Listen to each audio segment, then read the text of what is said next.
Author and international speaker Jay Seegert holds degrees in both physics and engineering technology. As founder of the Starting Point Project, Jay passionately seeks to help people establish a biblical worldview based on the authority of Scripture. For the past 38 years, he has been graciously tackling tough questions regarding the Christian faith, especially in the often intimidating world of science, bringing it down to a level that everyone can understand. We trust you will enjoy this presentation as Jay delivers a fascinating talk entitled The Origin of the Universe, Part 1. Well, good evening and welcome to the Starting Point Project's presentation of the origin of the universe, a light topic that we're going to be covering here. It's something that some people know a little bit about. A lot of people know virtually nothing about it. It's a very interesting topic, and it's really going to be centered on the authority of God's Word. Do we really believe what God told us in there, or do we go somewhere else for information, take that as gospel, and then use that to go into God's Word to figure out what He actually meant and what we're willing to believe and what we're willing to accept? And that's kind of a common thing that many Christians do. They hear something on television or some broadcast or a lecture, and they just, well, it must be true because it's scientific, it's very technical.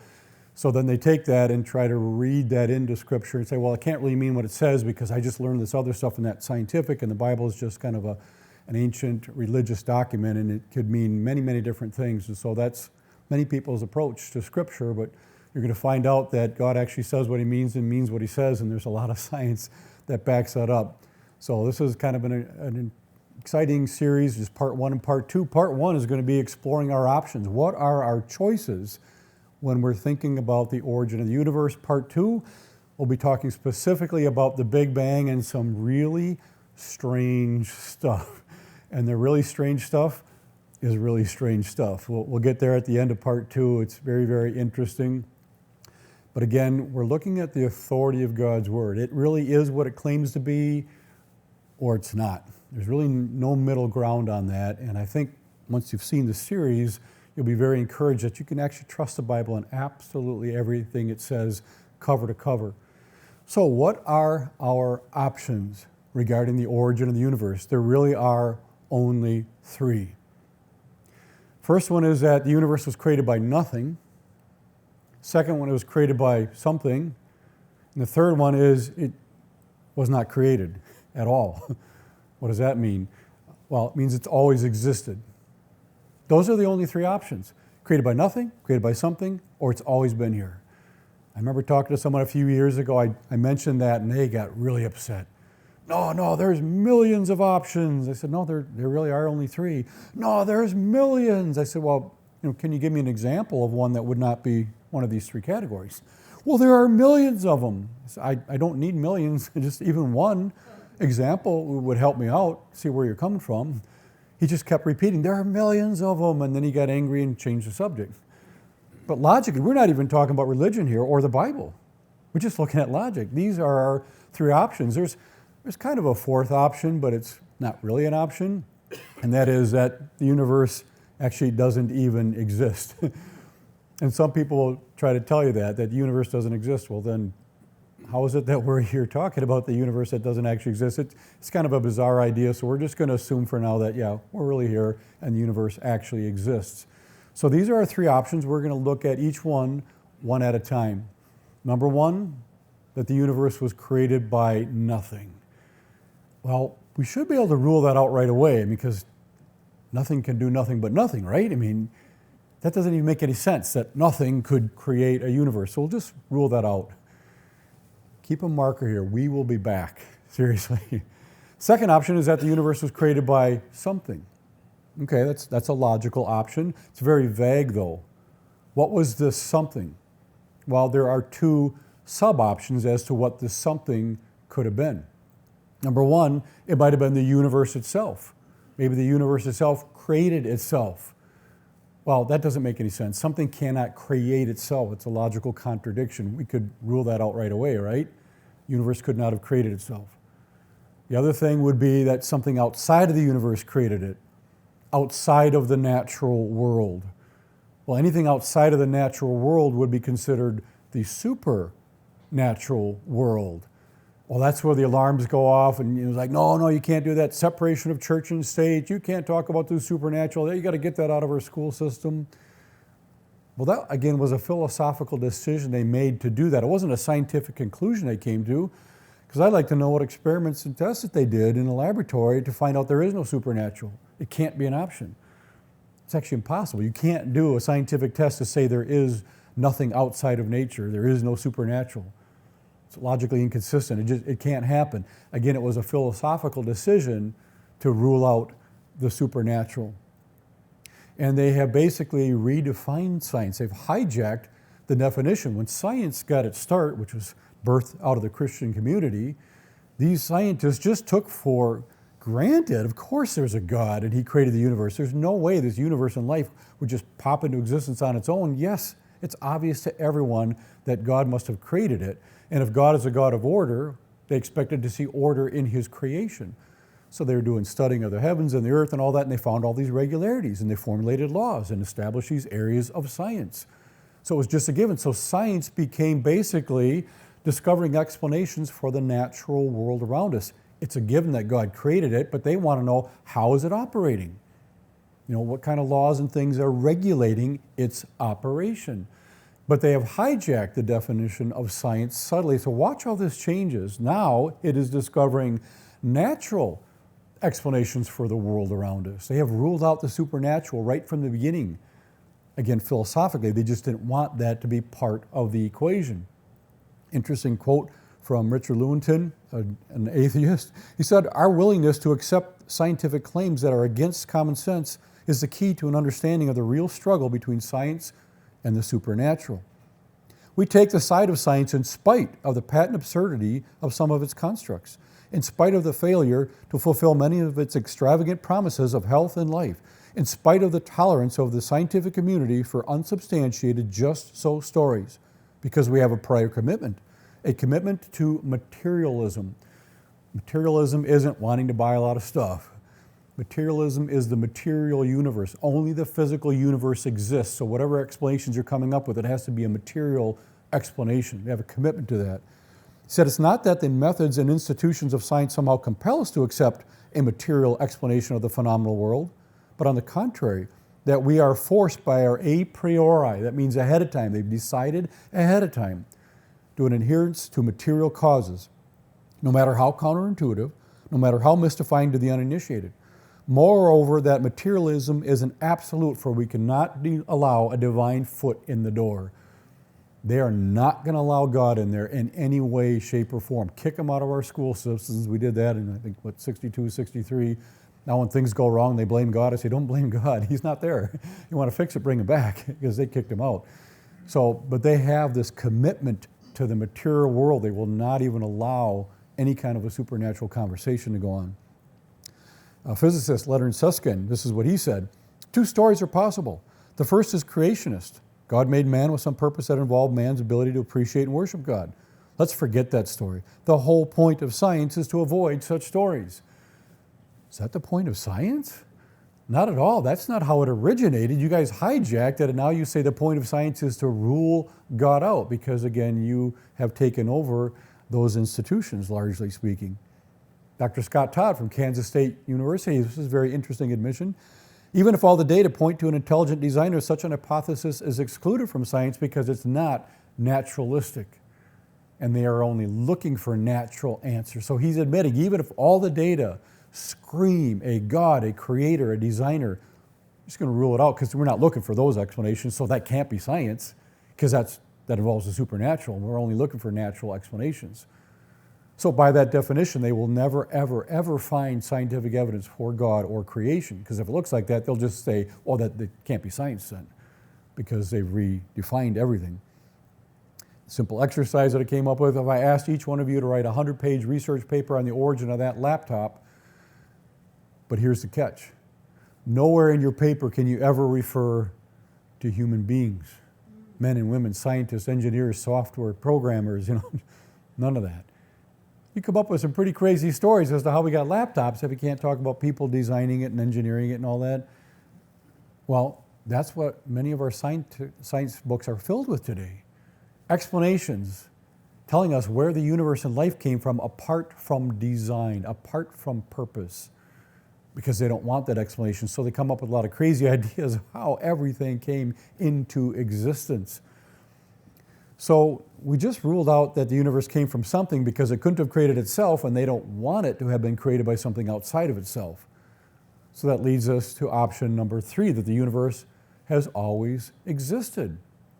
Interesting concept. If the universe has always existed, that means no beginning. No beginning means no beginner. No beginner means no creator. No creator means that God is unnecessary. And this view also comes with free chocolate chip cookies, which is appealing to me. Interesting option though. And scientists kind of like that. It's been around a long time. It goes back actually to the ancient Greeks. They kind of envisioned the universe as being eternal and even godlike. And that was convenient for modern scientists, because if it didn't have a beginning, you don't need a beginner. You don't even have to explain where it came from. It's just always existed.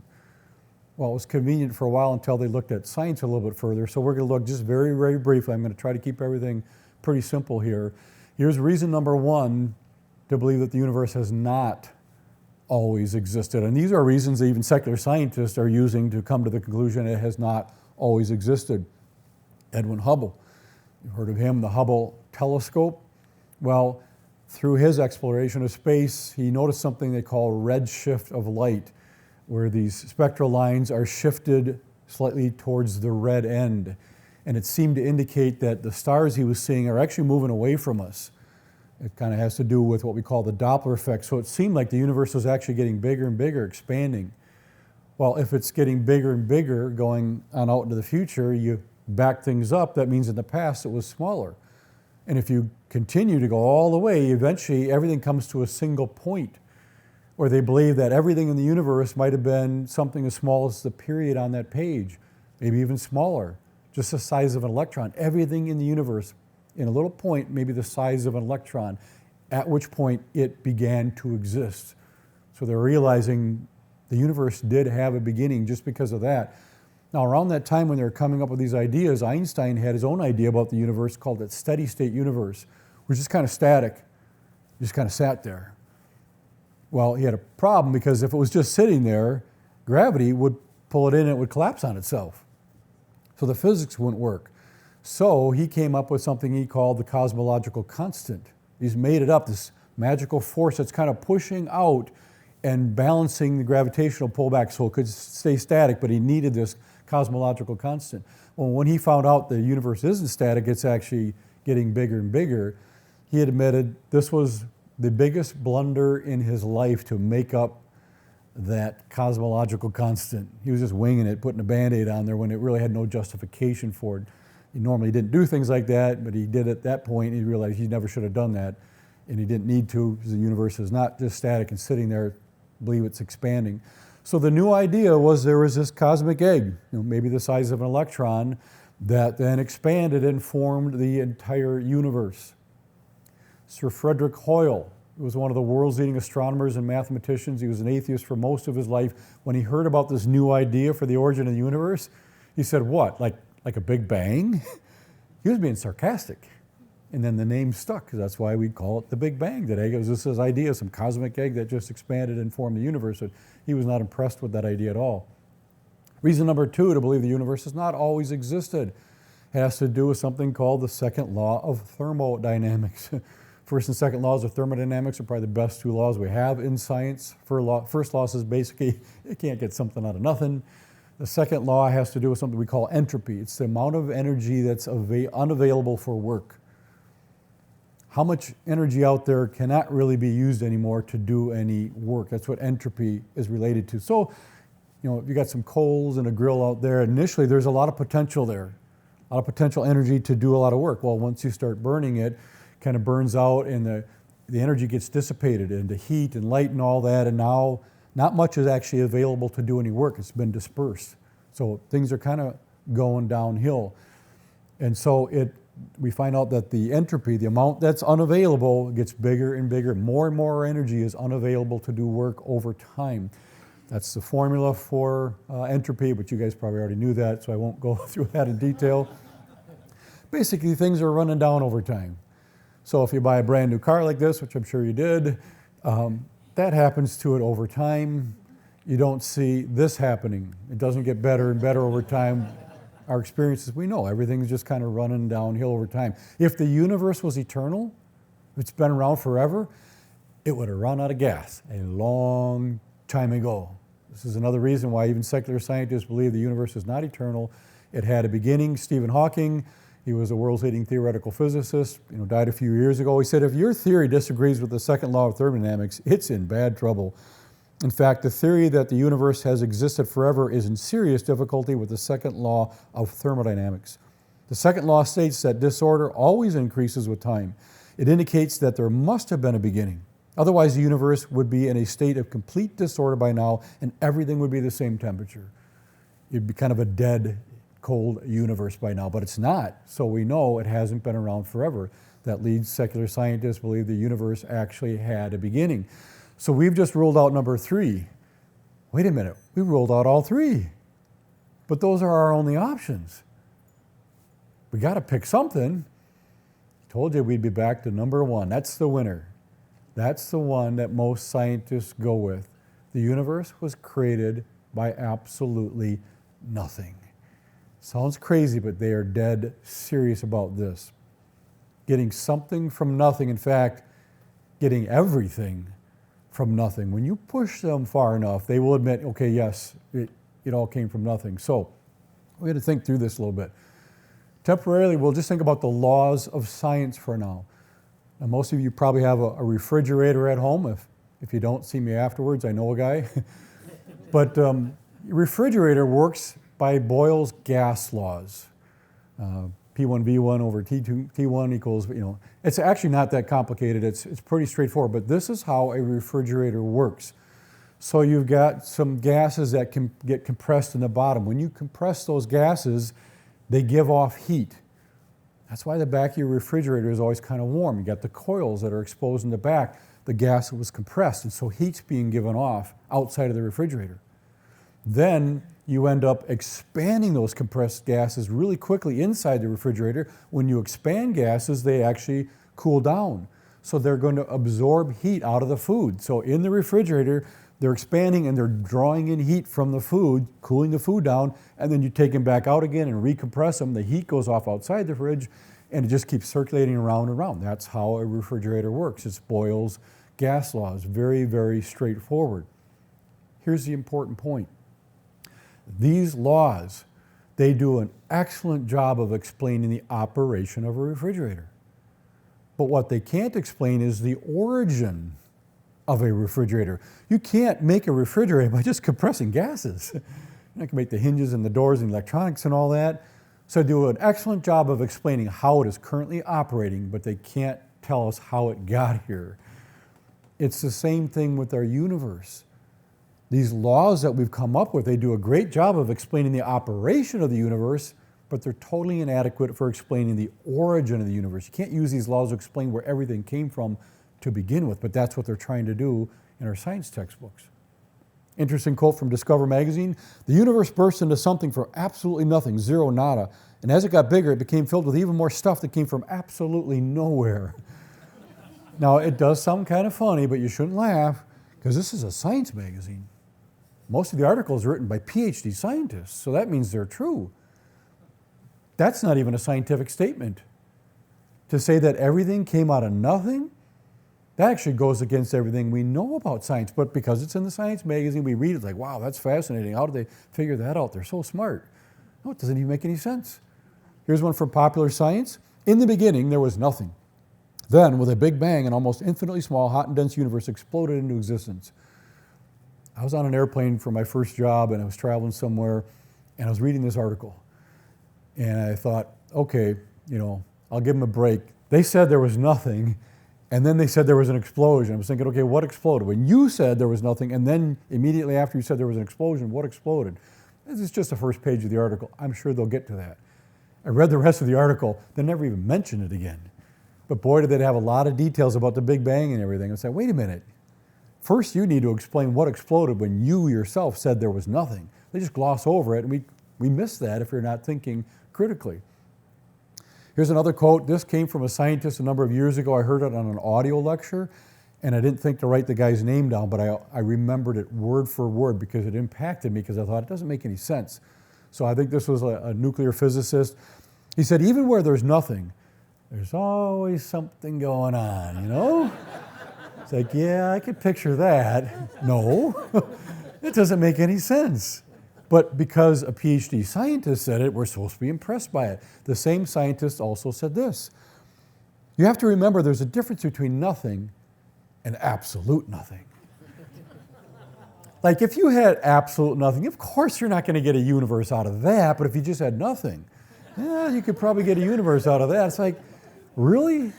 That's coming from a scientist. That has nothing to do with science whatsoever. Now, we are going to go to the web to get some more wisdom here, but we're not going to this web. We are going to Charlotte's Web, and we're going to get a lot more wisdom coming up here. This is the lamb. It told Wilbur, the pig. So pigs mean less than nothing to me.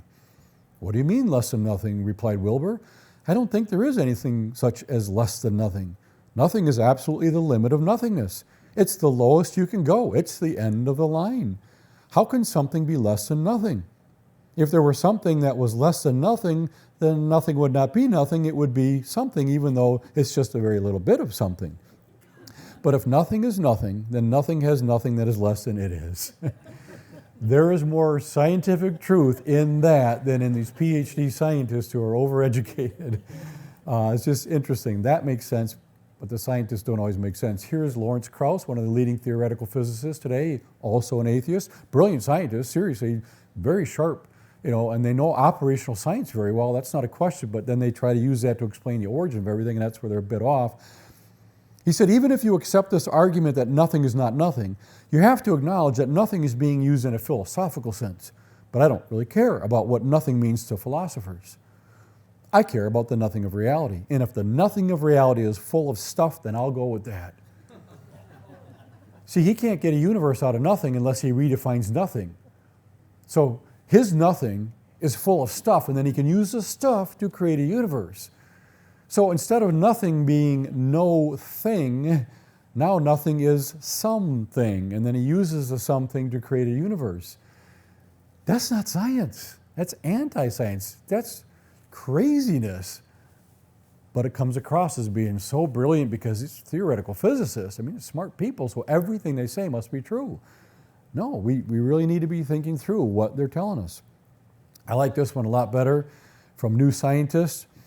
It says, what is a big deal? The biggest deal of all is how you get something out of nothing. Don't let the cosmologists try to kid you on this one. They have not got a clue either. In the beginning, they will say, there was nothing. No time, space, matter, or energy. Then there was a quantum fluctuation from which, whoa, stop right there.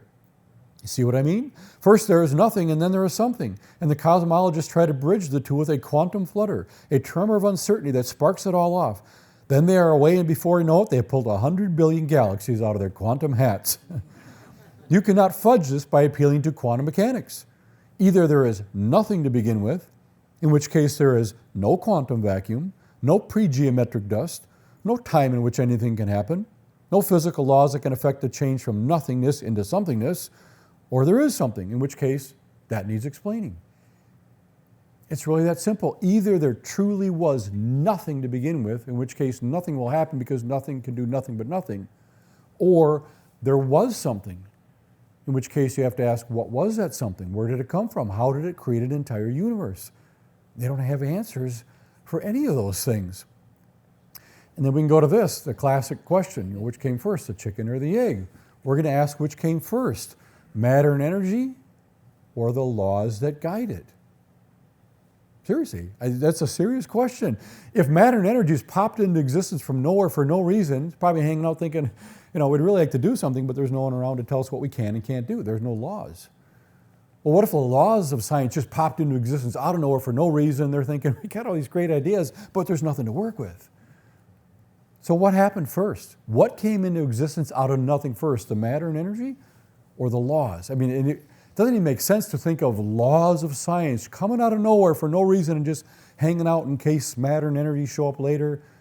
It makes no sense. And if you want to say they both came into existence at the same time, it's like, tell me about that.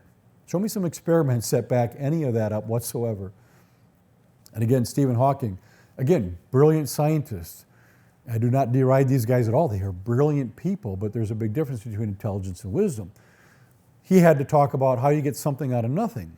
Back again, how do you get everything out of nothing? His answer was, because there is a law such as gravity, the universe can and will create itself from nothing. Now again, most people don't want to debate the world's leading theoretical physicist, but again, let's just think through what he said. Let's forget temporarily how smart he was, a smart guy, and just think about what he said. Again, I'm going to reword this slightly as we work through it. Because there is something, the universe can and will create itself from nothing.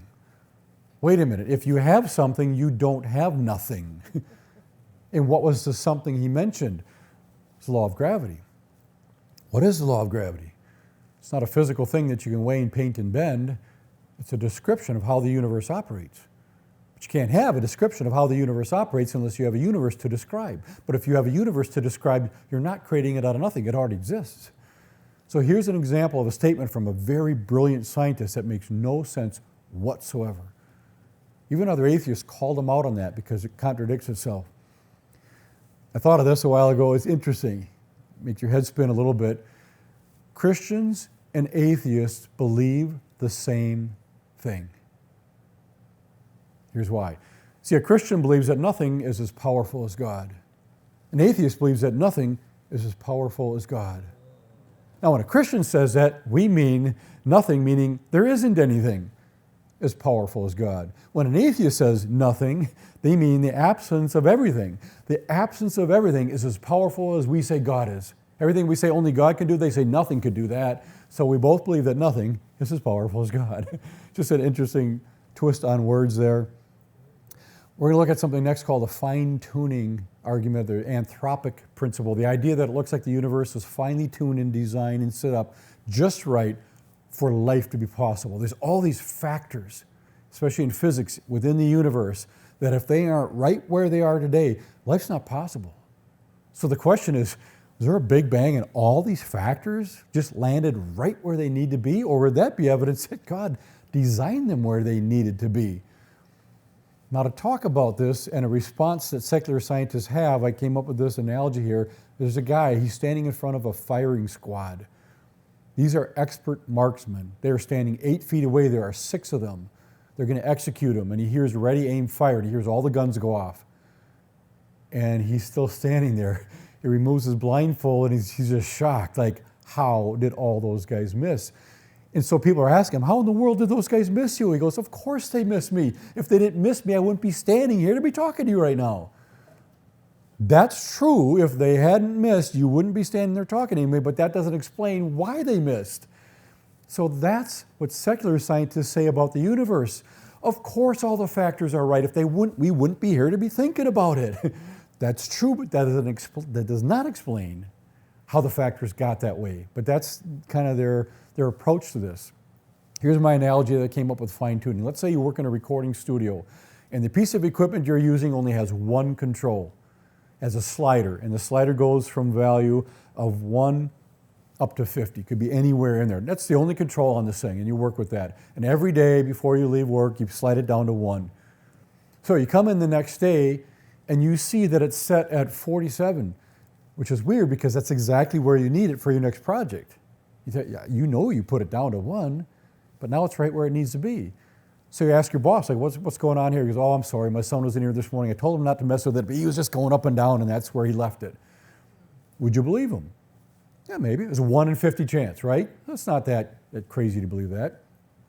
What if the piece of equipment you work with has 3 controls? You set them all to 1, you come in the next day, and they are all right where you need them to be for your next project.